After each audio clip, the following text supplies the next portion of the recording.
It felt like it was being set up for that Disney storybook ending. You get the ball at the 1 yard line. You just brought Marshawn back. Throw it inside. See what happens when you do that again. Throw it inside if you get that situation. It felt like that's exactly what we were headed for, though, Mike, to your point. And then all of a sudden, it was a little disorganization, took them out of that situation.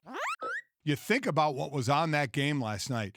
Not only to win your division, but to have the playoffs run through your building the entire way if you keep winning, as opposed to if you lost that game, you were down to the 5th seed in this thing and would have had to play next weekend. We're going to get in other teams where that happened, i.e. New England, but really an incredible, so much, and that's the beauty of division matchups. When they started doing that, I don't remember when they started doing that, how many years ago, the division matchups Putting in all week division 17. matchups in. Oh, yeah, that was, I think 4 or 5 years ago. It Brilliant was move. one of the greatest things to do, yeah. Well, and I went to a sports bar yesterday, and it was amazing to be in the late afternoon games on week 17 and walk in and have the place be absolutely jam-packed because there was so much on the line yesterday. Yesterday was also, though, a big moment for Jimmy G. Like, I feel like for as much as we've talked about Garoppolo needing to have his moments as a quarterback, and is he a franchise quarterback? All the questions we've had about the 49ers, we constantly want to lay at the feet of Jimmy Garoppolo. Well, he went in and had an incredibly efficient game,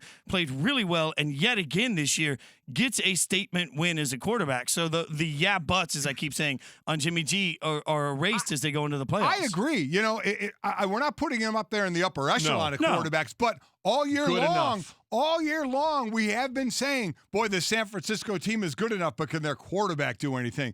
Jimmy G has proven. Listen, last night he was 22 or 18 to 22, 22, just 285, 4 incompletions, 45, no touchdowns, no interceptions though either. You know, for the year, 27 touchdowns, 13 interceptions.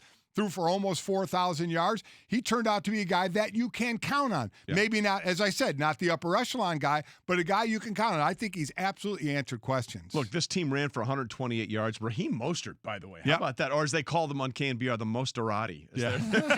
It's pretty good. I like that. I'm not going to lie. That's pretty good. Yeah. He had 10 carries for 57 yards and 2 touchdowns. But if you're thinking to yourself, man, it seems really strange that we have 3 13-3 teams in one conference. It's only the third time it's happened in the Super Bowl era. In 1999, you had 3 teams in the AFC, the Titans, the Jaguars, and the Colts. And in 2011, it was the Packers, the Saints, and who am I missing? Packers, the Saints, and one other team. So those are the only 2 times it's happened in the Super Bowl era. Packers, 49ers, and Saints. So basically 3 of the same teams, the same 3 teams that did it this year.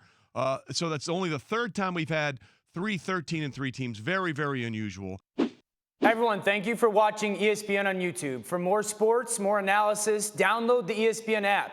And for live streaming sports and premium content, subscribe to ESPN+. We'll see you there.